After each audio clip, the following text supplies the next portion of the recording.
Very good morning to all of you. Well, इससे पिछले video में मैंने आप लोगों को एक लघु दंड चुंबक के कारण अच्छी स्थिति में स्थित किसी बिंदु पर चुंबकीय क्षेत्र की तीव्रता की गणना करवाई थी और हमारा सूत्र आया था B बराबर mu 0/4 pi 2m upon R Q. Clear है? और उस पर आधारित सवाल भी करवाया था। आज हमारे सामने अगला प्रश्न है, एक लघु दंड चुंबक के कारण निरक्षीय स्थिति अथवा अनुप्रस्थ स्थिति में स्थित किसी बिंदु पर चुंबकीय क्षेत्र की तीव्रता की गणना हेतु व्यंजक स्थापित कीजिए। ये प्रश्न है हमारे सामने। प्रश्न को हम लोग 5 मिनट बाद दोबारा समझेंगे, ठीक है? और इस क्वेश्चन को समझने के लिए किन किन चीज़ों की आवश्यकता है वो सभी चीज़ें पहले समझेंगे, उसके बाद प्रश्न पे आएंगे। तैयार हैं सब लोग? चलो, अच्छा मुझे एक बात बताओ, इसको आप लोग क्या बोलते हो? चुंबक बोलते हो। चुंबक का ये उत्तरी ध्रुव, ये दक्षिणी ध्रुव। ये चुंबक की क्या है? अक्ष होती है। ये अक्ष का मध्य बिंदु है O। अगर पूरी दूरी ये 2L है और O मध्य बिंदु है तो ये दूरी कितनी होगी? L। आपको समझ में आता है? ये दूरी कितनी होगी? L। क्लियर है? ये डॉटेड लाइन है, उससे आपने बोला चुंबकीय अक्ष है। ये क्या है? ये अक्ष। निरक्ष जो होता है वो हमेशा अक्ष के लंबवत होता है। तो जैसे ये अक्ष है तो इसका निरक्ष इसके लंबवत ऐसे होगा, बोले भैया? तो ये इसका हो गया निरक्ष। समझ गए? अगर कोई अक्ष ऐसे है तो उसका निरक्ष ऐसे हो जाएगा। क्लियर? इधर बना दो चाहे इधर बना दो, इसके लंबवत होगा। इसी तरीके से इस अक्ष का निरक्ष ऐसे बना दो चाहे ऐसे बना दो, बात एक ही है। सीन क्लियर है? बात समझ में आ रही है सभी को? किसी भी अक्ष का जो निरक्ष होता है वो हमेशा उस अक्ष के लंबवत होता है। जो बोल रहा हूं पल्ले पड़ रहा है? अच्छी बात है। जब कोई भी चीज किसी दूसरी चीज के लंबवत हो तो इसे हम लोग अनुप्रस्थ स्थिति भी बोलते हैं। क्या बोलते हैं? अनुप्रस्थ स्थिति। क्लियर? बताओ जरा मुझे, मैंने मान लिया ये दूरी R है, ठीक है, और ये दूरी यहां से यहां तक की L है, तो आप इसका मान निकाल सकते हो क्या? कैसे निकालोगे? पाइथागोरस प्रमेय लगा देंगे हम लोग। क्या सूत्र है पाइथागोरस प्रमेय का? कर्ण का वर्ग बराबर लंब का वर्ग प्लस आधार। आधार कितना है? L का वर्ग। सही बोल रहा हूं? वर्ग हटेगा तो यहां अंडर रूट आ जाएगा। ये काय का मान आ गया? कर्ण का मान आ गया। आ गया कि नहीं आ गया? तो इसका मतलब यहां पर कर्ण आप जो कहना चाहते हो वो ये है, बोलो भैया। अच्छा, अगर मैंने इसको इससे मिला दिया, ये R है ये L है, तो ये कितना आएगा? यही आ जाएगा। क्या आपको स्टेप समझ में आ रहे हैं? अच्छा, इस भुजा की लंबाई आ गई √r² प्लस L स्क्वायर। इस भुजा की लंबाई आ गई √r² प्लस L स्क्वायर। और इस भुजा की लंबाई कितनी है? 2L। कैसा त्रिभुज है? समद्विबाहु त्रिभुज है। क्यों है समद्विबाहु त्रिभुज? सम माने समान, द्वि माने दो, और बाहु माने भुजा। जिसकी दो भुजाएं बराबर होती हैं उसे समद्विबाहु त्रिभुज कहते हैं। क्लियर? यहाँ पर दो भुजाएं कौन कौन सी बराबर हैं? एक ये वाली भुजा और एक ये वाली भुजा। ये दो भुजाएं बराबर है ना? ये वाली तो 2L है, तो ये तो बराबर नहीं है, इसलिए हम इसे कौन सा त्रिभुज बोलेंगे? अच्छा, जब कोई त्रिभुज समद्विबाहु त्रिभुज होता है तो हम लोग ये जानते हैं कि दो भुजाएं बराबर होती हैं, पहली बात। और दो भुजाएं बराबर होती हैं तो दो कोण भी बराबर होते हैं। अब बता दी कौन से दो कोण बराबर होते हैं? तो भुजाओं के सामने वाले कोण। यहाँ पर ये भुजा और ये भुजा बराबर है। इस भुजा के सामने की तरफ ये वाला कोण पड़ रहा है और इस भुजा के सामने की तरफ ये वाला कोण बन रहा है, तो ये दोनों कोण बराबर होंगे। यानी अगर ये थीटा है तो ये भी थीटा होगा। जो बोल रहा हूँ समझ में आ रहा है? क्लियर है? कोण बराबर क्यों किए? समझ में आ रही बात? क्योंकि समद्विबाहु त्रिभुज है, दो भुजाएं बराबर हैं, इसलिए समद्विबाहु त्रिभुज किया। त्रिभुज समद्विबाहु हुए तो दो कोण भी बराबर होंगे। सीन क्लियर है? किसी को कोई दिक्कत? ये बताओ जरा, ये कोण अगर थीटा है तो ये कितना होगा? क्यों है? एकांतर कोण है। सीन क्लियर है सभी को? समझते हैं हम सब लोग कैसे कोण है? ये एकांतर कोण है। जेड टाइप का शेप बन रहा है, ऐसे बना दो। ये अगर थीटा है तो ये थीटा। समझ में आता है सभी को? अच्छा ये बताओ जरा, अगर ये कोण थीटा है तो ये कितना होगा? क्यों? हाँ, कैसे कोण है? संगत कोण है। सबको क्लियर है? जो बातें बोल रहा हूं समझ में आ रही हैं आप सभी को? अच्छी बात है, ये सब लगेंगे इसलिए बोल रहा हूं, है ना। बचपन में पढ़े थे साइन थीटा बराबर लंब बटे कर्ण, तो कॉस थीटा बराबर आधार बटे कर्ण, सबको पता है ना। कॉस थीटा बराबर आधार बटे कर्ण, ये भी आप जानते हो, बहुत अच्छी बात है। और बताओ, ये एक वस्तु है, इसको कुत्ता इधर खींच रहा है 5 न्यूटन से, ठीक है। बिल्ली इधर खींच रही है 5 न्यूटन से, चूहा इधर खींच रहा है 3 न्यूटन से, और चुहिया इधर खींच रही है 2 न्यूटन से। तो इस वस्तु पर परिणामी बल कितना लग रहा है? 5 न्यूटन। कैसे? देखो भाई, ये 5 है, ये 5 है, ये दोनों बराबर हैं और दिशाएं विपरीत हैं, तो ये दोनों एक दूसरे के प्रभाव को नष्ट कर देंगे, है ना। और ये दोनों मिलजुल के इसे ऐसे ले जाएंगे, तो इसमें परिणामी बल कितना हुआ? 5 न्यूटन, क्योंकि ये दोनों एक ही दिशा में लग रहे हैं इसलिए जुड़ जाएंगे, यानी 3 + 2 5। जो बोला पल्ले पड़ा।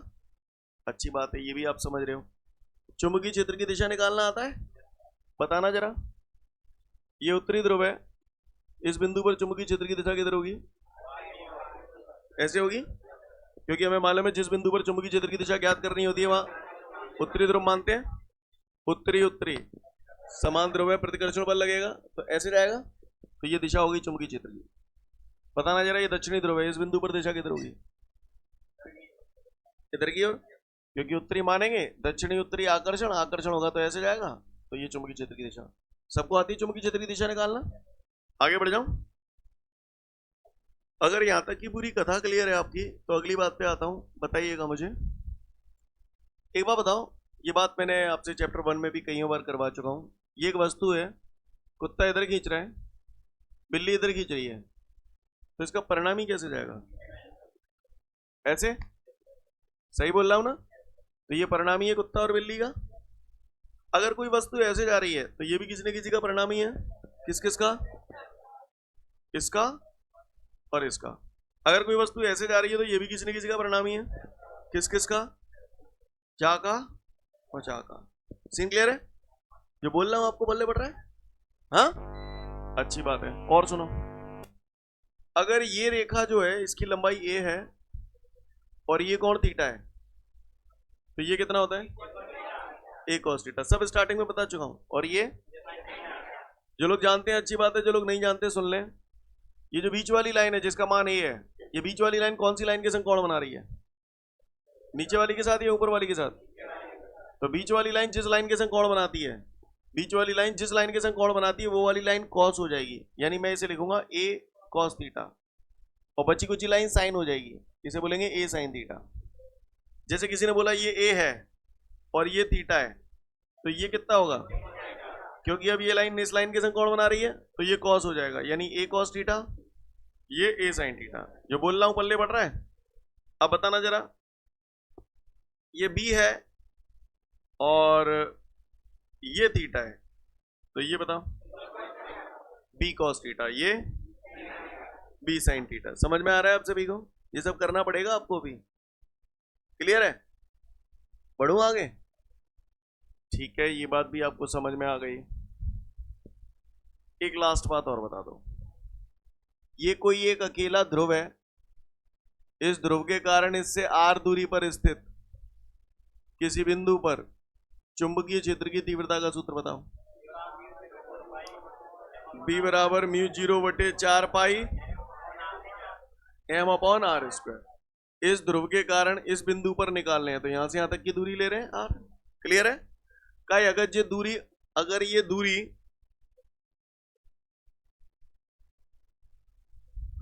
ये दूरी √r² + l² होती, तो बताओ जरा सूत्र में μ0/4 पाई m/ का लिख दो।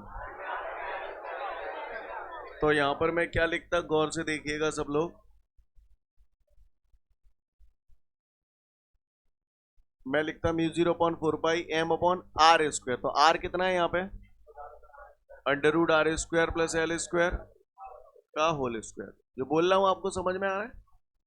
क्लियर है? ठीक है, एक बात और बताओ फिर, किसी भी बिंदु पर चुंबकीय क्षेत्र पैदा होने के लिए जिम्मेदार कौन? ध्रुव, है ना? कौन जिम्मेदार? ध्रुव। तो बस ठीक है, अब आप क्वेश्चन समझने के लिए तैयार हैं, ठीक है? गौर से देखिएगा सब लोग।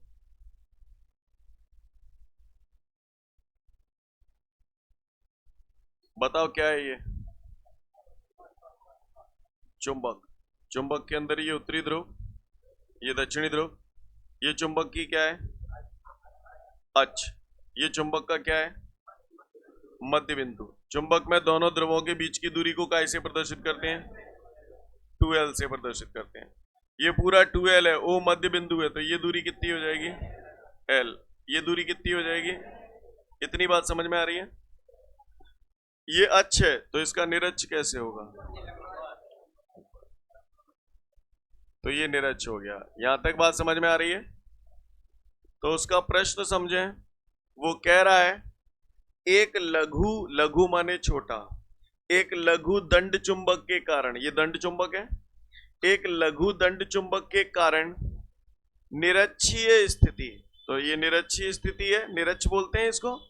तो वो कह रहा है लघु दंड चुंबक के कारण निरक्षीय स्थिति में स्थित किसी बिंदु पर चुंबकीय क्षेत्र की तीव्रता की गणना हेतु व्यंजक स्थापित कीजिए।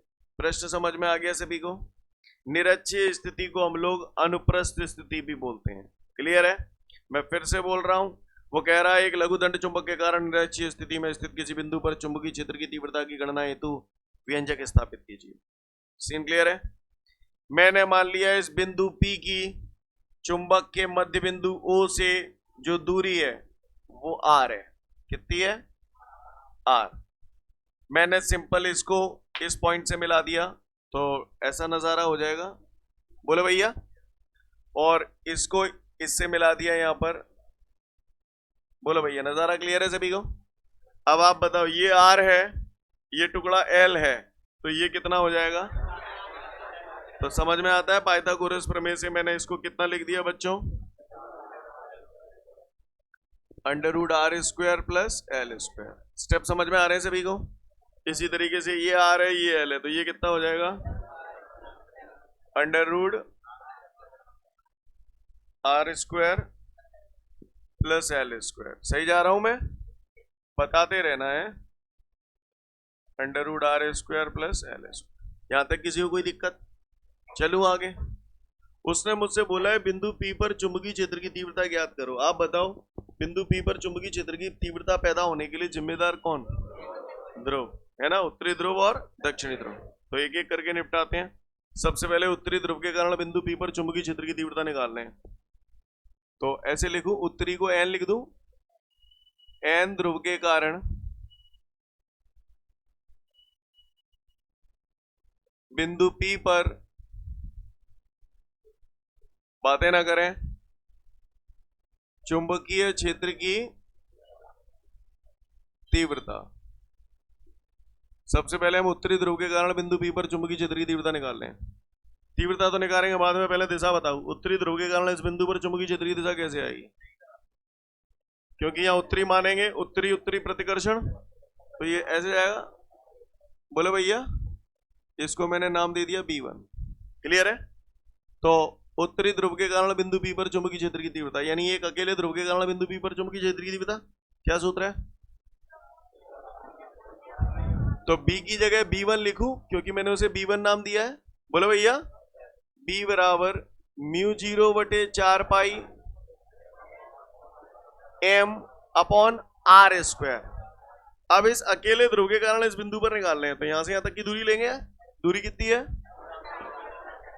√r² प्लस l² का होल स्क्वायर। क्या ये स्टेप समझ में आ गया सभी को? अच्छा, इसकी दिशा कैसे जा रही है? n से p की तरफ जा रही है या p से n की तरफ जा रही है? n से p की तरफ जा रही है ऐसे, तो इसे क्या लिख दूं? np vector. कहानी समझ में आ गई यहां तक? किसी को कोई दिक्कत? अच्छा, मैंने सुना है वर्ग से अंडर रूट कट जाता है, कट लो। समीकरण नंबर, ये तो उत्तरी ध्रुव के कारण आ गई। अब काय के कारण निकालूं? हाँ, तो दक्षिणी ध्रुव के कारण, यानी एस ध्रुव, एस समझ जाओगे ना, दक्षिणी ध्रुव के कारण बिंदु P पर चुंबकीय क्षेत्र की तीव्रता,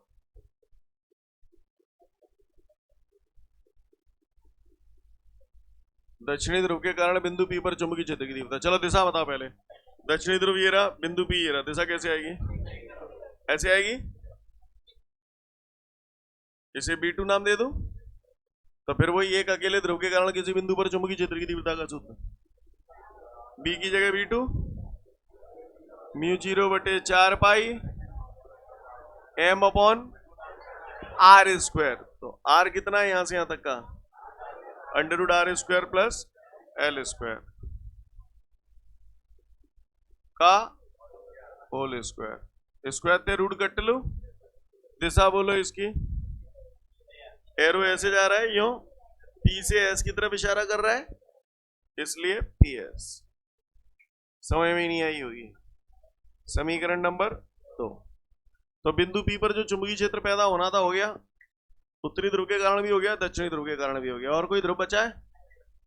अब इसको ध्यान से देखो, समीकरण 1 व 2 से दोनों समीकरणों को जरा घुर्रा घुर्रा के देखो। दोनों के RHS बराबर है, μ0/4 पाई μ0/4 पाई m r² plus l² r² plus l²। बोलो भैया, तो मान बराबर है RHS के। जब RHS बराबर है तो LHS बराबर होंगे। तो समीकरण 1 और 2 से मैं ये लिख सकता हूं, B1 बराबर B2। समीकरण नंबर 3। बोलो भैया, क्लियर है? किसी को कोई दिक्कत? बढ़ू आगे, चलो। तो बिंदु P पर जो चुंबकीय क्षेत्र पैदा होना था हो गया। उत्तरी ध्रुव के कारण चुंबकीय क्षेत्र ऐसे आया, दक्षिणी ध्रुव के कारण बिंदु पर चुंबकीय क्षेत्र ऐसे आया। अब हमें इसका परिणामी निकालना है। क्या निकालना है?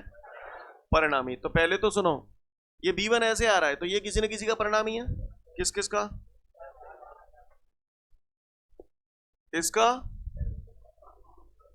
और इसका। सही जा रहा हूं मैं? अच्छा, इससे पहले थोड़ा सा छूट गया हमारा। लिसन लिसन, कोई दिक्कत नहीं है। इधर देखो, ये कैसा त्रिभुज है?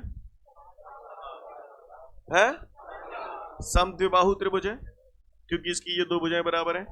जो दो भुजाएं बराबर होती हैं उसके सामने के कोण ही बराबर होते हैं। तो कौन कौन से कोण बराबर होंगे? एक ये वाला, एक ये वाला। यस और नो? ये कोण अगर थीटा है तो ये भी थीटा है। यहां तक बात समझ में आ रही है सभी को? आगे बढ़ो। तो बताओ भैया, मुझे गौर से देखो, फिगर आपको सामने पूरा है। ये B1 इसका और इसका परिणामी है। मुझे ये बता दो, ये कोण कितना होगा? है? कौन सा कह रहे हो? थीटा होगा। कायदे थीटा होगा। हाँ, संगत कोण है। ये नजारा देखो, ये बताया था आपको, याद हो तो, कि ये कोण अगर थीटा है तो ये भी थीटा होगा, है ना? अब देखो, ये दो समांतर रेखाएं ये रही, एक रेखा ये रही और दूसरी रेखा ये रही, दिख रही है? और ये वाली रेखा है ना, वो ये रही। अब आप देखो, ये कोण थीटा बनना है ना, ये वाला, तो फिर यहाँ पर ये वाला भी थीटा होगा। स्टेप समझ में आया आपको? बोले भैया, अब आप ही बता दो, ये B1 है, बीच वाली लाइन B1 है और ये थीटा है, तो ये कितना हो जाएगा? B1 cos थीटा और ये B1 sin थीटा। स्टेप समझ में आया? अब B1 का काम हमने तमाम कर दिया। B1 को हमने दो टुकड़ों में तोड़ दिया या दो घटकों में वियोजित कर दिया। क्लियर है? अब बताओ, B2 ऐसे जा रहा है, तो ये भी किसी न किसी का परिणामी है। किस किस का? ये परिणामी है इसका और इसका। सही जा रहा हूं? मुझे बता सकते हो ये कोण कितना है? क्यों? एक का अंतर कोण है। देखो क्यों है, समझो इसको। ये अगर थीटा है तो ये भी तो थीटा ही होता है। ये आपको इस टाइप का आकृति दिखा रहा हूं, ये देखो, ये और ये थीटा है तो ये भी थीटा होगा। नहीं यही बात समझ? अब आप ही बताओ, ये B2 है, ये थीटा है, तो ये कितना हो जाएगा? B2 cos थीटा, ये B2 sin थीटा। यहां तक किसी को कोई दिक्कत? सबको बात समझ में आ रही है? अगर इतनी बात समझ में आ रही है तो थोड़ा मैं साइड में ले रहा हूं। देखो, B1 का काम खत्म क्योंकि मैंने इसके दो टुकड़े कर दिए। B2 का काम खत्म क्योंकि मैंने इसके दो टुकड़े कर दिए। अब बिंदु P पर कौन कौन सा चुंबकीय क्षेत्र काम कर रहा है, गौर से देखते हैं। इधर की तरफ आपका कितना लग रहा है? B1 sine theta. ये अलग से चित्र इसलिए बना रहा हूं जिससे आप बेहतर समझ पाए, ठीक है। आपको बनाने की जरूरत नहीं है, और बना दे तो कोई गलत भी नहीं है ना। B1 साइन थीटा हो गया ये बेटा, इधर की तरफ कितना है B2 साइन थीटा। दो इधर की तरफ काम कर रहे हैं, कौन कौन से, B1 cos थीटा और B2 cos थीटा। स्टेप समझ में आ रहे हैं आपको, क्लियर है। ये अव्याल वाले कुत्ता बिल्ली चूहा चूहिया हैं, क्लियर। समीकरण 3 मुझसे ये पहले तो ये देखो, इसको और इसको देखते हैं, यहां भी साइन थीटा यहां भी साइन थीटा, दोनों बराबर हैं। और समीकरण 3 हमसे यूं कह रही है B1 और B2 बराबर हैं, तो B1 और B2 ये दोनों भी बराबर ही हो गए। तो इसका मतलब कौन बराबर हो गया, B1 साइन थीटा बराबर हो गया B2 साइन थीटा के, बोलो भैया। यानी दोनों के परिमाण बराबर हैं और दिशाएं विपरीत हैं, तो ये दोनों एक दूसरे के प्रभाव को नष्ट कर देंगे, यस और नो। तो बताओ बिंदु P पर परिणामी चुंबकीय क्षेत्र कितना हो गया, हाँ, तो B1 cos theta plus B2 cos theta, क्योंकि दोनों एक ही दिशा में जा रहे हैं तो जुड़ जाएंगे, बोले भैया। तो यहां पर आपके नोट्सों में रामायण लिखी हुई है, चूंकि B1 साइन थीटा बराबर B2 साइन थीटा के है, इसलिए दोनों के परिमाण बराबर हैं और दिशाएं विपरीत हैं, अतः वे एक दूसरे के प्रभाव को नष्ट कर देंगे। तो आगे लिख रहा हूं, अतः बिंदु P पर परिणामी चुंबकीय क्षेत्र की तीव्रता, बता भैया क्या लिखूं, B बराबर B1 cos theta plus B2 cos theta. Step समझ में आई आप सभी को, बोलो भैया, है। अच्छा, ये परिणामी चुंबकीय क्षेत्र इधर की तरफ आ रहा है, तो परिणामी चुंबकीय क्षेत्र की जो दिशा है वो चुंबकीय अक्ष के समांतर है और ऐसे जा रही है, तो उत्तरी ध्रुव से दक्षिणी ध्रुव की ओर जा रही है या दक्षिणी से उत्तरी की ओर जा रही है, उत्तरी ध्रुव से दक्षिणी ध्रुव की ओर, है ना। खैर फिलहाल यहां तक सीन क्लियर है सभी को। समीकरण 3 हमसे यूं कह रही है B1 बराबर B2 है, तो मैं यहाँ B1 की जगह B2 लिख सकता हूँ, या चाहूं तो B2 की जगह B1 भी लिख सकता हूँ, जो इच्छा है वो कर सकते हैं आप लोग, ठीक है। तो मैंने B1 की जगह क्या रख दिया, B2 cos theta plus B2 cos theta. किस आधार पर रखा, समीकरण 3 से, कैसे रखा, समझ में आया आपको। चलो अब आप बताओ, B2 cos theta plus B2 cos theta 2B2 cos theta, scene clear है। तो B बराबर हमारा हुआ बच्चों 2B2, B2 का मान निकाल चुके हैं, μ0 बटे 4 पाई M upon R square plus L square, कि इस पे घात ऊपर कुछ नहीं है तो एक मान सकता हूं, हाँ।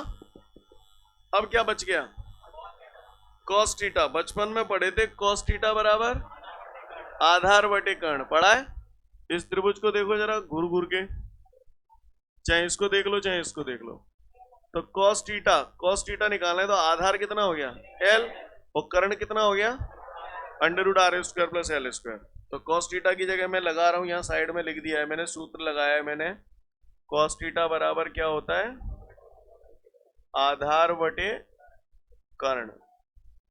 तो देखो भैया, आधार कितना रखूं बोलो L, कर्ण कितना रखूं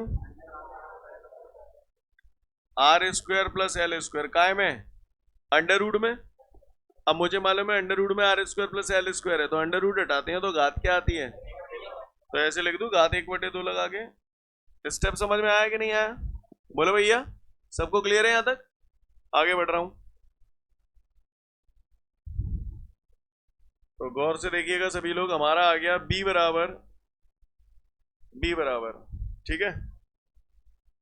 इधर देखो μ0 बटे 4 पाई, μ0 बटे 4 पाई, ठीक है बॉस। आगे बढ़ रहा हूं, अब आप बताना, small m into 2L capital M, चुंबकीय आघूर्ण का सूत्र बताया था 1-2 वीडियो पहले, तो कैपिटल M रख दूं, क्योंकि कैपिटल M बराबर होता है स्मॉल m इंटू 2L। अब इधर आ जाओ, क्या बच गया, ये बच गया और ये बच गया। देखो ये भी R square plus L square है, ये भी R square plus L square है, यानी आधार समान है, वो आधार समान है तो घातें जुड़ जाती हैं। तो यहाँ पर R square plus L square घाते हैं अगर जोड़ूंगा तो 1+1/2, 3/2 लिख दूं डायरेक्ट कि करके बताऊं? तो 3/2। यहां तक सीन क्लियर है सभी को? b बराबर μ0/4πm/r² प्लस l² की पावर 3/2। फिर वही कहानी, यदि r बहुत बड़ा है, r बहुत बड़ा है, l का मतलब क्या है? पहले चित्र में देखो, r यही तो है। अब अगर r बहुत बड़ा है यानी बिंदु P की जो दूरी है वो चुंबक के मध्य बिंदु O से बहुत ज्यादा है, उसकी तुलना में l कैसा है? बहुत छोटा है। क्लियर है? तो l चूंकि बहुत छोटा हो गया तो उसे क्या मानेंगे? नगण्य। तो l को अगर मैं यहां पर नगण्य मान लूंगा तो मेरे को क्या हासिल होने वाला है? गौर से देखो, μ0/4πm/r²। अब l² तो नगण्य हो गया पूरा, तो क्या बच गया? घात 3/2। घात पे घात होती है तो घातों का गुणा हो जाता है, 2 से 2 काट दूं तो b बराबर आपका आ गया μ0/4πm/r, न्यूटन प्रति एम्पियर मीटर। सीन क्लियर है सभी को? कर पाएंगे? चैप्टर 1 की तरह है, फोटोकॉपी बिल्कुल क्लियर है। तो अगर किसी ने हमसे पूछा एक लघु दंड चुंबक के कारण निरक्षीय स्थिति में स्थित किसी बिंदु पर चुंबकीय क्षेत्र की तीव्रता की गणना हेतु व्यंजक स्थापित कीजिए, तो कर पाएंगे हम लोग? हाँ बोले भैया, अच्छी बात है। मैं भाषा बोल रहा हूं, समझने की कोशिश करना। चित्र में एक दंड चुंबक NS दिखाया गया है, चुंबक का मध्य बिंदु O है, चुंबक में दोनों ध्रुवों के बीच की प्रभावकारी लंबाई 2L है। क्लियर है? हमें चुंबक के मध्य बिंदु O से स्मॉल r दूरी पर निरक्षीय स्थिति में स्थित किसी बिंदु P पर चुंबकीय क्षेत्र की तीव्रता की गणना करनी है अतः चित्रानुसार। क्या मैं उम्मीद करूं हम लोग समझ गए? 2 से 3 मिनट का समय दिया, तसल्ली से पूरा डेरिवेशन देख लें।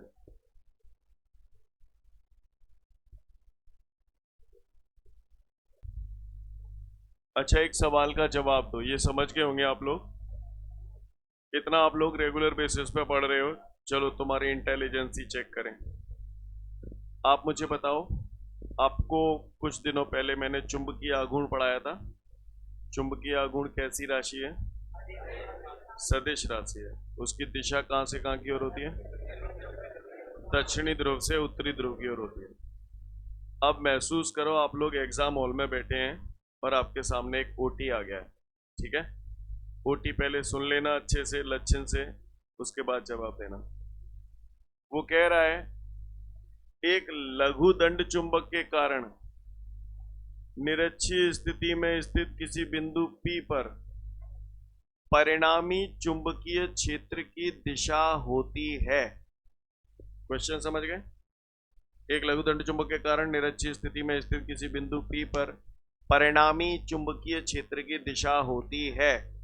ऑप्शन नंबर 1 चुंबकीय आघूर्ण की दिशा में। ऑप्शन नंबर 2 चुंबकीय आघूर्ण की विपरीत दिशा में। ऑप्शन नंबर 3 कुछ नहीं कहा जा सकता, और डी नन ऑफ दीज है। हाँ, चुंबकीय आघूर्ण की विपरीत दिशा में। समझ में आया क्यों? क्योंकि मुझे मालूम है चुंबकीय आघूर्ण की दिशा दक्षिणी ध्रुव से उत्तरी ध्रुव की ओर होती है, और जागी यूं जा रही है, यानी उत्तरी से दक्षिणी की ओर जा रही है, तो क्या बोलूंगा? चुंबकीय आघूर्ण की विपरीत दिशा में। समझ रहे हैं ना? क्लियर है? कर पाएंगे? आगे बढ़े। इसके बाद एक नोट दिया होगा मेरे ख्याल से 2:1 का, यही है या नहीं है? न्यूमेरिकल है पहले, चलिए देखते हैं। न्यूमेरिकल हम लोग अभी देख लेंगे, पहले एक नोट समझ लेते हैं, उसको 2 सेकंड में हो जाएगा। ये समझ में आया ना आपको इसका सूत्र? निरक्षीय स्थिति में सूत्र आया आपका b बराबर μ0/4πm/r³। और कल आपने जब अच्छी स्थिति पढ़ी थी तो वहां μ0/4π2m/r³, केवल 2 का गुणा हो गया था इसमें, याद है आप सभी को? तो चलिए देखते हैं। इधर देखिए, पिछले वीडियो में आपने ऐसे चुंबक बनाया था, ये मध्य बिंदु था, और बिंदु P यहां पर था जहां पर आपने चुंबकीय क्षेत्र की तीव्रता निकाली थी, यानी अच्छी स्थिति में निकाली थी आपने। और ये कितनी दूरी पर था? r दूरी पर। तो हमने देखा था r दूरी पर अच्छी स्थिति में चुंबकीय क्षेत्र की तीव्रता का जो सूत्र आया था μ0/4π 2m/r³। ये कौन सी स्थिति थी? अक्षीय स्थिति, इसलिए सफिक्स में मैंने अ लिख दिया। सीन क्लियर है? फिर आज आपने देखा हमने चुंबक के मध्य बिंदु O से r दूरी पर निरक्षीय स्थिति में बिंदु P माना था। क्लियर है? तो निरक्षीय स्थिति में हमने चुंबकीय क्षेत्र की तीव्रता का सूत्र निकाला था, B निरक्षीय लिख दिया मैंने यहां पर। तो B बराबर μ0/4π m/r³। बोलो भैया, स्क्वायर नहीं, r³। क्लियर? ये निरक्षीय स्थिति में चुंबकीय क्षेत्र की तीव्रता का सूत्र आया था, ये हमने आज पढ़ा है। यस और नो? यहां पर खास बात यह है कि मैं चुंबक के केंद्र से जितनी दूरी इसकी ले रहा हूं उतनी दूरी इसकी ले रहा हूं, यानी दोनों बिंदु समान दूरी पर हैं। क्लियर है? तो ऐसी स्थिति में अगर मैं इन दोनों का अनुपात निकालूंगा, ये मैंने समीकरण 1 मान लिया, ये मैंने समीकरण 2 मान लिया, तो समीकरण 1 में समीकरण 2 का भाग दे रहा हूं, यही दे दूं भाग। बोले भैया, तो μ0/4π थे μ0/4π कट गए, m थे m कट गए, r³ थे r³ कट गए। तो B अक्षीय बटे B निरक्षीय बराबर क्या आ गया? ये 2/1। नहीं आई बात समझ? अगर किसी ने पूछ लिया, ध्यान देना, चुंबक के केंद्र से समान दूरी पर, क्लियर? चुंबक के केंद्र से समान दूरी पर, क्लियर? तो चुंबक के केंद्र से समान दूरी पर अक्षीय स्थिति तथा निरक्षीय स्थिति में चुंबकीय क्षेत्र की तीव्रता का अनुपात 2:1 होता है। क्लियर है? मैं फिर से बोल रहा हूं, चुंबक के केंद्र से समान दूरी पर होगा तो ही ये अनुपात 2:1 होगा, अदरवाइज नहीं होगा। क्लियर है? तो चुंबक के केंद्र से समान दूरी पर अक्षीय स्थिति तथा निरक्षीय स्थिति में चुंबकीय क्षेत्र की तीव्रताओं का अनुपात 2:1 होता है। कैसे आया? बात समझ में आई? क्लियर है? क्या मैं इसे ऐसे लिख सकता हूं, कैंची गुणा कर दूंगा, B अच्छी का 1 से गुणा करूंगा तो B अच्छी बराबर 2 गुणा B निरक्षी। बोलो भैया, तो इसे ऐसे भी बोल सकता हूं, चुंबक के केंद्र से समान दूरी पर, चुंबक के केंद्र से समान दूरी पर अच्छी स्थिति में चुंबकीय क्षेत्र की तीव्रता निरक्षीय स्थिति में चुंबकीय क्षेत्र की तीव्रता की 2 गुनी होती है। समझ में आ रही है बात?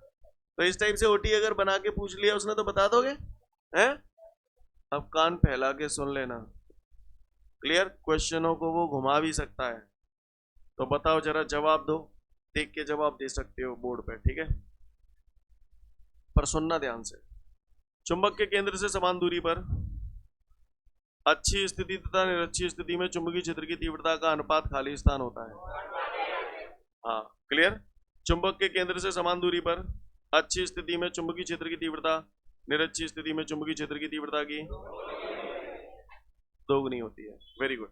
फिर से बताओ, चुंबक के केंद्र से समान दूरी पर निरक्षीय स्थिति तथा अच्छी स्थिति में चुंबकीय क्षेत्र की तीव्रता का अनुपात, हाँ, अब 1:2 बोलेंगे। क्यों बोलेंगे?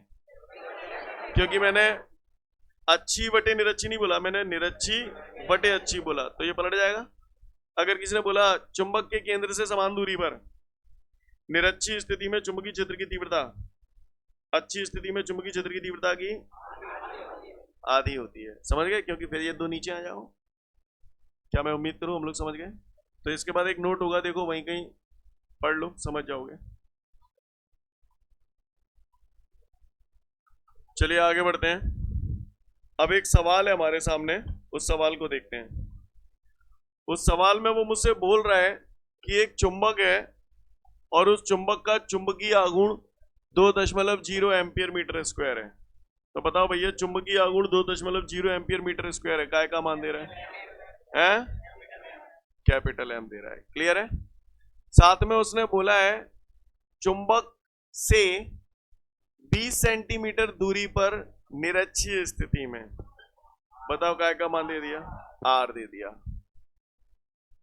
तो कह रहा है चुंबक के केंद्र से 20 सेंटीमीटर दूरी पर निरक्षीय स्थिति में चुंबकीय क्षेत्र की तीव्रता की गणना कीजिए। तो बताओ क्या निकालना है?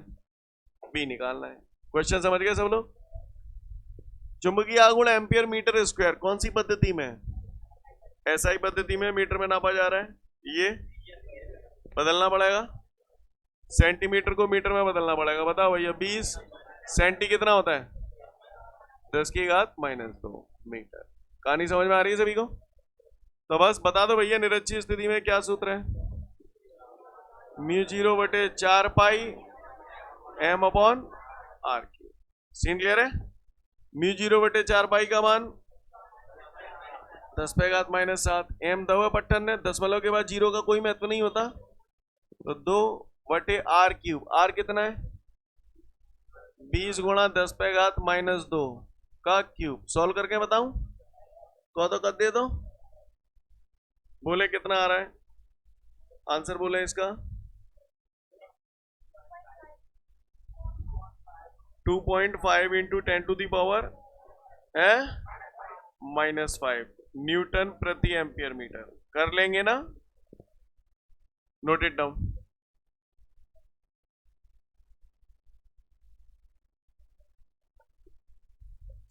इतना अच्छे से घर से पढ़ के आना। नेक्स्ट वीडियो में फिर मिलेंगे। जय हिंद।